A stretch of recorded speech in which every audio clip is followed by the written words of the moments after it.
श्रीराम समर्थ. जयाचा जनी जन्मनामार्थ झाला, जयाने सदा वासनामात केला.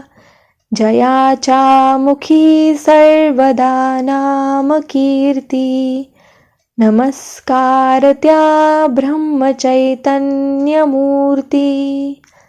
जय जय रघुवीर समर्थ. श्रीराम.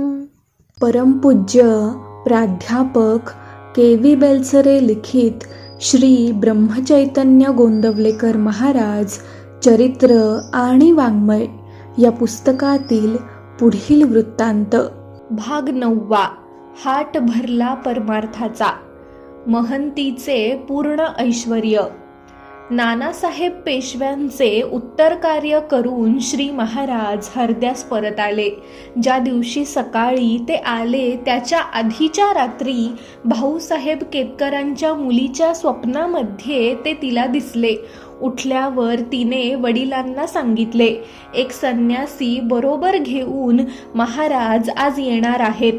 त्याप्रमाणे खरोखरच एक संन्यासी घेऊन श्री महाराज आले. हे संन्यासी मोठे अधिकारी होते. आणखी काही दिवस हरदा येथे राहिल्यानंतर बरोबरच्या सर्व मंडळींना घेऊन श्री महाराज गोंदवल्यास परत आले. जवळजवळ 2.5 वर्ष चाललेली काशी यात्रा संपवून ते घरी परत आल्यामुळे इकडील सर्व लोकांना फार आनंद झाला. यात्रेचे उद्यापन देखील मोठ्या थाटाने पार पडले.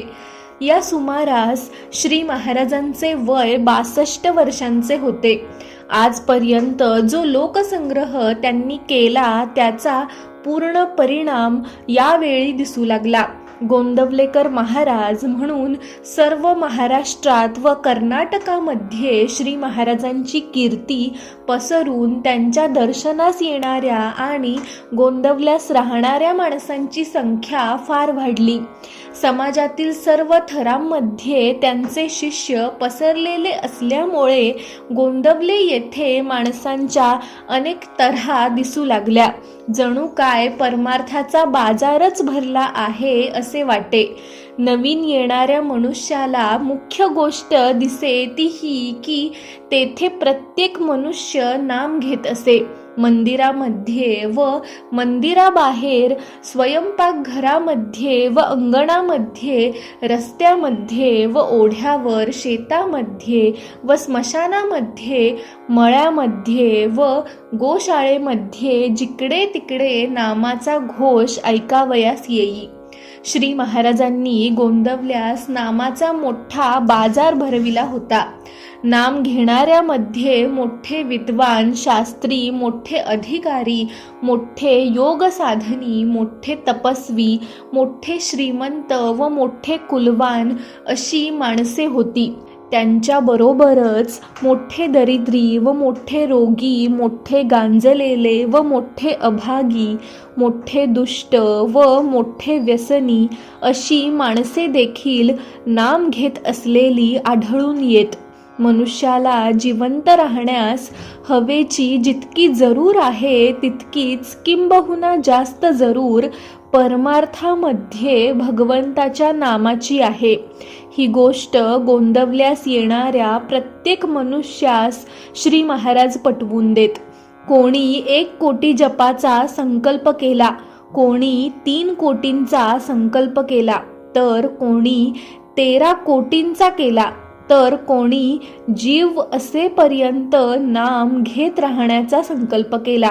परंतु भगवंताच्या नामाशिवाय न राहण्याचा संकल्प प्रत्येक माणसाने केला आणि श्री महाराजांची मनीषा पूर्ण झाली. गोंदवल्याच्या राम मंदिराला परमार्थाच्या विद्यालयाचे स्वरूप प्राप्त होऊन श्री महाराज त्यांचे कुलगुरू शोभू लागले. त्यांच्या दर्शनाखाली वावरणाऱ्या समुदायामध्ये कितीतरी प्रकार दिसत. स्त्री व पुरुष, लहान व मोठे, गरीब व श्रीमंत, अडाणी व विद्वान, सुधारक व सनातनी, सात्विक व तमोगुणी, आळशी व उद्योगी, वाचाळ व मौनी, रागीट व शांत, बद्ध व सिद्ध, व्यसनी व शीलवान, संन्यासी व संसारी, मराठी व कानडी, सुवासिनी व विधवा, रोगी व धडधाकट, साधक व चोरटे, चक्रम व विचारी, लोभी व त्यागी, जहाल व मवाळ, निंदक व चाहते, कृतघ्न व कृतज्ञ, स्वार्थ साधू व रामसाधू अशी सर्व माणसे श्री महाराजांच्या आश्रयाखाली राहत होती. सर्वांचे लक्ष जसे श्री महाराजांचे कडे असे तसे त्यांचेही लक्ष सर्वांच्याकडे असे. मंदिरामध्ये रोजच उत्सवाचे वातावरण असे. सर्व माणसे नीतीने व मर्यादेने वागत. रामनाम हे सर्वांचे साधन होते. श्री महाराजांच्या वागण्यामध्ये फार खुबी होती. अगदी ब्रह्मानंदांपासून तो थेट व्यसनी माणसापर्यंत त्यांची वागणूक समान असे. माझ्यावर श्री महाराजांचे फार प्रेम आहे असे प्रत्येकाला वाटे. लहान थोर बायका पुरुष सर्वांशी पिशाचाशी देखील त्यांचे बोलणे सारखेच गोड, कळकळीचे, प्रपंच व परमार्थ यांची जोड घालणारे आणि अत्यंत निस्वार्थीपणाचे असे. त्यांच्या सांगण्याप्रमाणे वागले असता जन्माचे कल्याण झालेच पाहिजे ही तर त्यांची प्रतिज्ञा होती. शिवाय त्यांच्या आवाजामध्ये मोठे आर्जव आणि अतिनम्रता होती. म्हणून त्यांच्या बोलण्याने कोणीही मनुष्य अगदी मोहून जात असे. ज्याची त्याची शक्ती पाहून श्री महाराज त्याला उपासना सांगत. या कारणाने एकाला जे सांगितले तसेच दुसऱ्याला सांगतील असा नियम नव्हता. जी गोष्ट माणसाच्या परमार्थाच्या आड येत असेल तेवढीच नेमकी त्याला सांगत. प्रत्येक माणसाचे अंतरंग जाणून त्याच्याशी बोलत. म्हणून प्रत्येकाला खूण पटून फार समाधान मिळत असे. प्रत्येकाचा दोष ते समजावून देत, पण त्यामध्ये त्याचा कधीही अपमान होत नसे व पुष्कळ वेळा विनोदच असे. बहुधा श्री महाराज अशा खुबीने भाषण करीत की ते बोलणे सर्वसामान्य दिसले तरी विशेष करून कोणाला उद्देशून आहे हे ज्याचे त्याला सहज कळे. परमार्थाच्या बाबतीत मात्र स्पष्टपणे ते सांगत. जो वाचाळ असेल त्यास मौन पाळण्यास सांगत. जो माणूस घाणा असेल त्याला लोकांत मिसळण्यास सांगत. जो प्रपंचात चिकटलेला असेल त्याला त्यातून बाजूला सरण्यास सांगत. पण जो वाह्यात असेल त्याला प्रपंच नीट करायला सांगत. जो मानासाठी हापापलेला असेल त्याला अपमान होईल अशा ठिकाणी मुद्दाम जाण्यास सांगत. जो नंगा व उद्धट आहे त्याला अत्यंत लीन बनण्यास सांगत. जो फार लोभी आहे त्याला दान करण्यास सांगत. जो फार उधळ्या आहे त्याला संग्रह करण्यास सांगत. जो आळशी आहे त्याला देह कष्ट करण्यास सांगत. पण जो हठयोगी आहे त्याला मनाकडे जास्त लक्ष देण्यास सांगत. ज्याला अध्यात्म ग्रंथ नुसते वाचण्याचाच नाद असे त्याला वाचन थांबवून मनन करण्यास सांगत. जो नुसत्या गप्पा ठोकण्यात वेळ घालवी त्याला पोथी वाचण्यास सांगत. एकंदरीत समजूतदार मनुष्य श्री महाराजांना विशेष आवडे. माणसाने भगवंताचे नाम हे घेतलेच पाहिजे, पण त्याबरोबरच ज्याच्या त्याच्या मनोरचनेप्रमाणे ज्याने त्याने नामाला जोड द्यावी अशी त्यांची दृष्टी असल्याने प्रत्येकाची तऱ्हा निराळी दिसे. कोणी धोतर नेसलेला तर कोणी कौपीन धारण केलेला, कोणी सदरा घातलेला तर कोणी कफनी व टोपी घातलेला, कोणी आजन्म ब्रह्मचारी तर कोणी 2 लग्ने केलेला, कोणी जटा वाढवलेला तर कोणी साफ मुंडन केलेला, कोणी घरी बसून जप करणारा तर कोणी रामदासी बनून घरोघर भिक्षा मागणारा, कोणी सदा एकांत सेवन करणारा, तर कोणी सदा लोकांत राहणारा, कोणी नेहमी त्यांच्या जवळ राहणारा, तर कोणी नेहमी तीर्थयात्रा करीत फिरणारा, कोणी मंदिरे बांधणारा, तर कोणी अतिथींना अन्नदान करणारा, कोणी जपाची संख्या ठेवणारा, तर कोणी जप कधीच न मोजणारा, कोणी त्यांच्याशी बरोबरीने गप्पा ठोकणारा, तर कोणी जी महाराज या शब्दांच्या पलीकडे त्यांच्याशी जास्त न बोलणारा, असे साधकांचे अनेक नमुने गोंदवल्यास पाहण्यास मिळत. श्री महाराजांच्या संगतीमध्ये अनेक लोक बद्धाचे साधक झाले. काहींना खरे वैराग्य प्राप्त झाले, काही थोडे दीक्षाधिकारी बनले आणि आणखी थोडे परमपदाला पोचले. परगावाहून येऊन जाणारे लोक देखील या कालामध्ये गोंदवल्यास बरेच दिवस राहू लागले.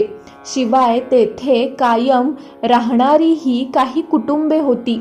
त्यापैकी काही फार गरीब असल्याने श्री महाराज त्यांचा संसार चालवित असत. ज्यांच्यावर संकट कोसळले व ज्यांनी त्यांना हाक मारली त्यांच्याकडे आधी धाव घ्यायची हा श्री महाराजांचा देह स्वभाव होता. दुर्गुणाच्या पायी स्वतःचे प्रापंचिक व पारमार्थिक नुकसान करून घेणारे लोक पाहिले म्हणजे त्यांना चैन पडत नसे. अहंकार अथवा अभिमान हा सर्व दुर्गुणांचा राजा व मूळ आहे असे ते नेहमी सांगत. म्हणून चहाडी, चोरी, परनिंदा, परापमान, व्यसन, कर्मठपणा, मारामारी वगैरे अपराध बऱ्याच वेळा ते पोटात घालीत. परंतु ज्याला अहंकार चढला त्याला लगेच प्रायश्चित्त दिल्या वाचून कधी राहत नसत.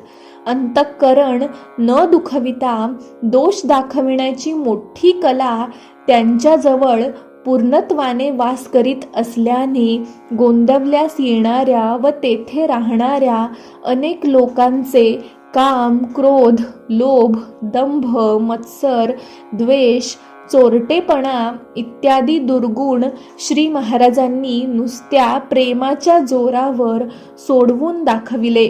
इतका समाज एके ठिकाणी राहू लागल्यावर बाहेरचे काही लोक मंदिरामध्ये चोरी करण्यासाठीच गोंदवल्यास येऊ लागले.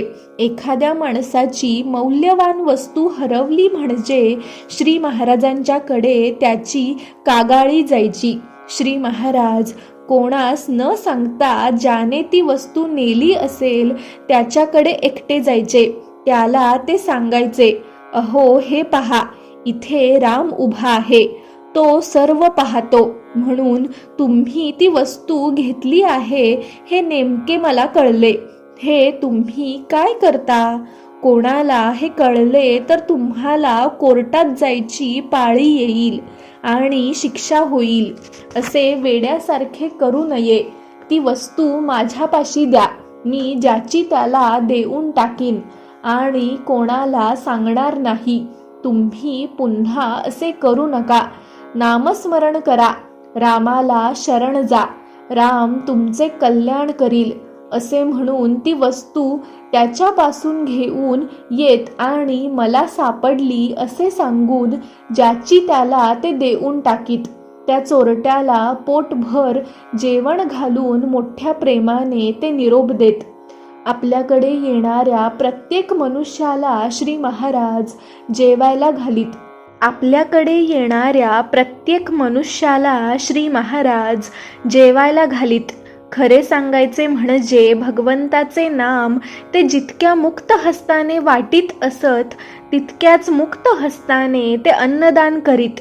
बद्ध असो वा सिद्ध असो, मुमुक्षू असो वा साधक असो, सोवळा सनातनी असो वा बेछूट सुधारक असो, मोठा वैदिक शास्त्री पंडित असो वा अडाणी खेडवळ शेतकरी असो, जगात नाव गाजलेला प्रसिद्ध असो वा अप्रसिद्ध असो, राजासारखा श्रीमंत असो वा भिकाऱ्या इतका दरिद्री असो, लहान मूल असो वा 100च्या जवळ आलेला म्हातारा असो, स्त्री असो वा पुरुष असो, रामापुढे आपल्या संपत्तीचे दान करण्यासाठी आलेला असो वा लोकांच्या वस्तू चोरून नेण्यासाठी आलेला असो, त्यांची स्तुती करणारा असो वा निंदा करणारा असो, धडधाकट असो वा रागाने पछाडलेला असो, सुखी असो वा दुःखी असो, इतकेच नव्हे तर स्वतःला जपणारा असो किंवा विष घालण्यास सिद्ध झालेला असो, या सर्व लोकांना श्री महाराज पोटभर जेवायला घालीत.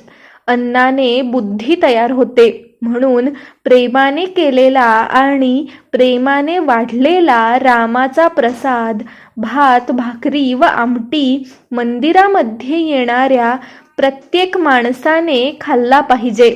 त्याने बुद्धी शुद्ध होण्याला फार मदत होते, असे ते नेहमी सांगत. रामराज्यामध्ये कोणी उपाशी राहता कामा नये हे जसे योग्य तसे गोंदवल्यास त्यांच्याकडे येणाऱ्या माणसाने उपाशी राहता कामा नये याबद्दल त्यांचा फार तीव्र कटाक्ष होता. बाहेरचे नवीनच आलेले लोक पुष्कळ वेळा भिडस्त, आळशी किंवा विसरभोळे असत. हे लोक जेवणाची पाने मांडली असता आपण होऊन यायचे नाहीत. अशा वेळी श्री महाराज सर्वांना कोणाकडून तरी बोलावून आणीत किंवा काही वेळा स्वतःच बोलावून आणण्यास जात. सर्व मंडळी बसल्यावर देखील जर एखादा मनुष्य चुकून राहिला तर अरे तो अमका कुठे आहे असे नेमके विचारित आणि त्याला घेऊन येण्याची व्यवस्था करीत. अन्न सर्वांना अगदी एक असे. पंक्ती प्रपंचाची त्यांना फार चीड होती. राळ्याचा भात, जोंधळ्याची किंवा बाजरीची भाकरी आणि तिखट आमटी हे साधारणपणे रोजच्या रोज जेवणाचे पदार्थ असत. सणावारी किंवा उत्सवामध्ये तांदळाचा भात, भाजी व एखादे पक्वान्न असायचे. डाव्या उजव्या बाजूला सर्वांची पाने असून श्री महाराज स्वतः मध्ये पण एका टोकाला जेवायला बसत. रामाला नैवेद्य दाखविलेले पान श्री महाराजांना मांडीत. स्वतः जेवायला बसण्याच्या अगोदर रामाचा प्रसाद ते प्रत्येकाला थोडा थोडा वाढीत आणि उरलेला प्रसाद आपण खात असत.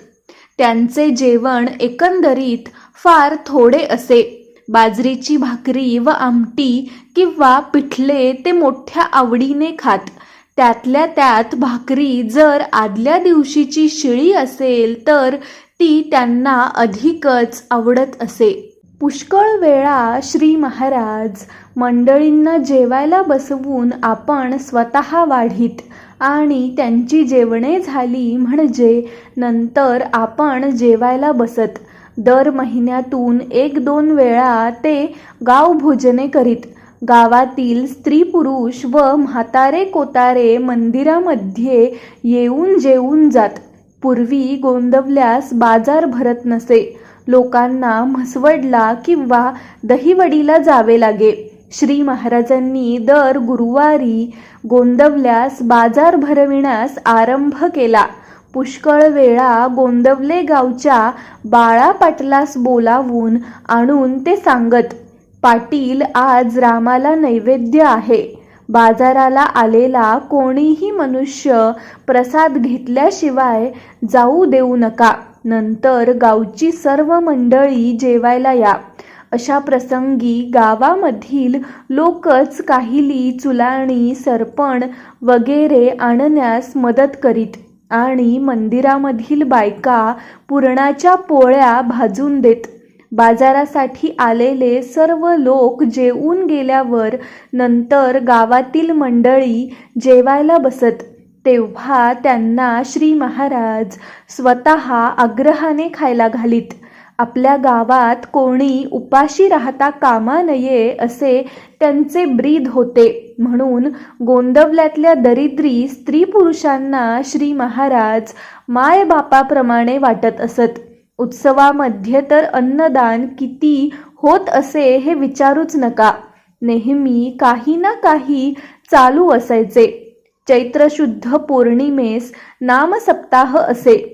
माघ मासी दासनवमीला भिक्षा होई. आषाढी व कार्तिकी एकादशीला मोठे भजन होई. पंढरपूरला जाणारे पुष्कळ वारकरी व त्यांच्या दिंड्या मंदिरामध्ये मुक्काम करीत आणि श्री महाराज त्या सर्वांचा मोठ्या प्रेमाने परामर्श घेत असत. शिवाय श्री ज्ञानेश्वर, श्री एकनाथ, श्री नामदेव, श्री तुकाराम यांच्या पुण्यतिथीचे उत्सव असत.